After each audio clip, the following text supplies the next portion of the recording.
আসসালামু আলাইকুম ভিউয়ার্স, আজকে আমরা দেখাবো মুগডাল ভাজার একদম সহজ রেসিপি। এবং এই মুগডালগুলো ভাইজা আপনি দোকানে পাইকারি দিতে পারবেন খুব সহজেই। আমি যেভাবে 5 টাকার প্যাকেটটা করছি, আপনি যদি এইভাবে প্যাকেট করেন আপনি 100 টাকায় 30 থেকে 40 টাকা লাভ রাখতে পারবেন। মুগডাল ভাজার জন্য আমি এখানে 1 কেজি মুগডাল নিয়েছি। মুগডালটা আপনার ফ্রেশটা নেবেন। আপনার যদি কালসা যে মুগডাল আছে ওই মুগডালটা যদি নেন তাহলে কিন্তু আপনার মুগডালের যে কালারটা আছে কালারটা কিন্তু ভালো হইবে না। মুগ ডালগুলো আমি নর্মালি ঠান্ডা পানিতে ভিজাইছি, এরপর একটু খাবার সোডা দিয়ে দিয়েছি। খাবার সোডা দিলে কি আপনার যে মুগ ডালটা অনেক ক্রিস্পি হইবে। এরপর মুগ ডালটাকে আপনার যে 1 ঘন্টা 10 মিনিট ভিজাবার পর সেইকে নেবেন, সেকার পরে এরপর আপনি ভাজতে পারবেন। এটাকে ভাজার জন্য আপনার তলটাকে একটু হিট করে নেবেন, মানে মিডিয়াম টু লো হিটে না, মিডিয়াম টু লো হিট এসে একটু হাই হিটে ভাজবেন। তা নাহলে কিন্তু এটা যখন ভাজবেন, ভাজার পরে কিন্তু আপনি একটু তলটাকে কিন্তু আপনার ডাইলে কিন্তু বাইজে থাকতে পারে। এই জন্য যদি একটু বেশি হিটে ভাজেন তাহলে কিন্তু ডাইলিয়ার তৈলগুলো ভাজবে না। এবং এটা যখন আপনি কড়াইতে দেবেন ভাজার পরে কিন্তু যে উপরে যে বুটবুটটা উঠতে সেই বুটবুটটা ওঠা কিন্তু বন্ধ হয়ে যাবে। কিন্তু অতিরিক্ত মাত্রায় যদি ভাজতে চান তাহলে কিন্তু ডালটা আবার শক্ত হয়ে যাবে পুনরায়। এই জন্য একটু যখনই দেখেন যে বুটবুটটা ওঠা বন্ধ হয়ে যাবে সাথে সাথে উঠেই ফেলাইবেন। আমার এই ডালগুলো ভাজতে 250 গ্রাম করে দিছি। 250 গ্রাম ভাজতে আমার 2 মিনিট 30 সেকেন্ড বা 40 সেকেন্ড সময় লাগছে। এই দেখেন বুটবুট ওঠা কিন্তু বন্ধ হয়ে গেছে, আমি এখনও এটা উঠেই ফেলাবো।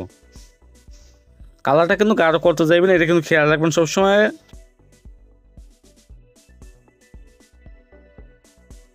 এবং এটা যখন আপনি যে ঝাঁঝলিটা দিয়ে উঠাইবেন, ওই ঝাঁঝলি আপনার যে ছোটো যে আপনার নেটের যে ঝাঁঝলি আছে না, ওই নেটের ঝাঁঝলি দিয়ে উঠাইলে সব থেকে বেশি ভালো হবে। আপনি যদি এমনি নর্মালি যদি ঝাঁঝলি দিয়ে উঠেন তাহলে কিন্তু সম্পূর্ণ ডালগুলো উঠাই দিতে পারবেন না। এবং সে লাস্ট পর্যন্ত আপনার কালারটা ডিসকালার হয়ে যাবে। এগুলো আমি ভাইজা ফেলাইছি। ভাজার পরে আমি এখানে নর্মালি একটু বিট লবণ দিছি এবং শুকনো মরিচের গুঁড়ো আছে, মরিচের গুঁড়ো দিয়ে দিছি। আর কিছু দেয়নি আমি। আপনারা চাইলে অন্য অন্য মশলা অ্যাড করে তারপর প্যাকেট করতে পারেন।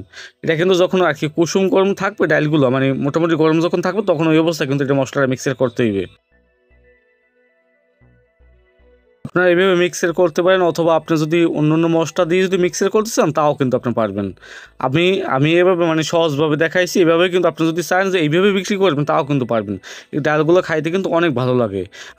এবং এটা আমি প্যাকেট করতেছি 3 প্যাকেটে ভরতেছি। পিপির হলো 3 পিপি। এই পিপির ক্ষেত্রে যদি আপনার যে রোল যে পিপিগুলো আছে, যে লম্বা যে পিপিগুলো হয়, ওই পিপি থেকে বইলে কিন্তু সবাই বিক্রি করে। কিন্তু আমি এখানে আমি এই লম্বা পিপি দিয়ে পাইনি দেখিয়া আমি 3 পিপিতে বইলে আপনাদেরকে দেখাইতেছি। আমি এভাবে একটা কৌটো মাইপে নিয়েছি। প্রথমে আমি 20 গ্রাম করে প্রতি প্যাকেটে 20 গ্রাম করে দিছি। আপনার যে আমার 1 কেজি মুগ ডাইলে আপনার 55 প্যাকেটের মতো হয়েছে, 52 বা 55 প্যাকেট হয়েছে। এটা মোটামুটি ল্যাম্পের সাইজ আমি পড়তেছি। আপনার চাইলে এখানে হ্যান্সিলের মেশিন দিয়েও পড়তে পারেন।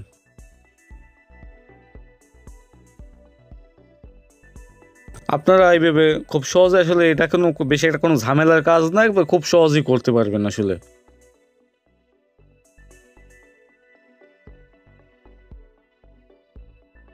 আমি এটা বারশেষ দিয়ে গাইতে দেখাইতেছি আপনাদেরকে। আপনি ক্ষেত্রে কিন্তু আপনি পিপিতে ভরে দিতে পারেন, 12 পিস করে 1 ডজন করে। আমি এখানে 50 পিস করে গাঁথমু। 50 পিস 4 50 200 হয়। আমি 180 টাকা পাইকারি দিলাম দোকানদারের কাছে। দোকানদার বিক্রি করবে 5 50 250।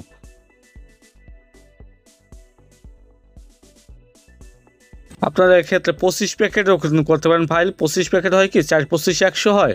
দোকানদারের কাছে 10 টাকা ছাড় দিয়ে বেচলেন, 90 টাকা বেচলেন। আর যদি পাইকারি দেন তাহলে আপনি 80 টাকায় পাইকারি দিতে পারবেন। 80 টাকা বা 75 টাকা। 75 টাকা দিলে হয় কি লাভ একেবারে সীমিত হয়, একেবারে কম হয়। আপনি 75 টাকা চাইলে দিতে পারবেন। আপনার একটা প্যাকেট রেডি হইতে কত 65 টাকা রেডি হয়েছে একটা ফাইল। 25 প্যাকেটের একটা ফাইল 65 টাকা রেডি হয়েছে। তাহলে পার ফাইল আপনার 10 টাকার মতো থাকবে। যদি 75 দেন, আর 80 দিলে 15 টাকা থাকবে যদি হকার দিয়ে বিক্রি করেন তাইলে। এভাবে সুতলি দিয়ে মাথায় আপনার গিট দিয়ে তারপর লটটাকে ঘুরেই রাখবেন, তাইলে আর কিন্তু নিজ দিকে শরীরে পড়বে না তাইলে আর। এবং 50 পিস করে যদি গাঁথেন তাইলে কিন্তু দেখতে কিন্তু একটু পরিমাণে একটু বেশি বেশি লাগে এবং দেখতে কিন্তু অনেকটা ভালো লাগে প্যাকেটটা।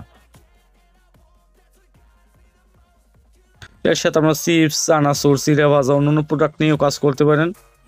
এই ফাইলের উপরে আপনি একটা উৎপাদন ডেট এক্সপায়ারি একটা তারিখ দিয়ে একটা কাগজ গাইতে দিতে পারেন, 90 দিন দিলেই হইবে। আমার এটা প্যাকেট কমপ্লিট হয়েছে। আপনারা যদি ফুড কারখানা থাকে অথবা ফুড কারখানা করতেছেন তাহলে আমার এই চ্যানেলটা সাবস্ক্রাইব করতে পারেন।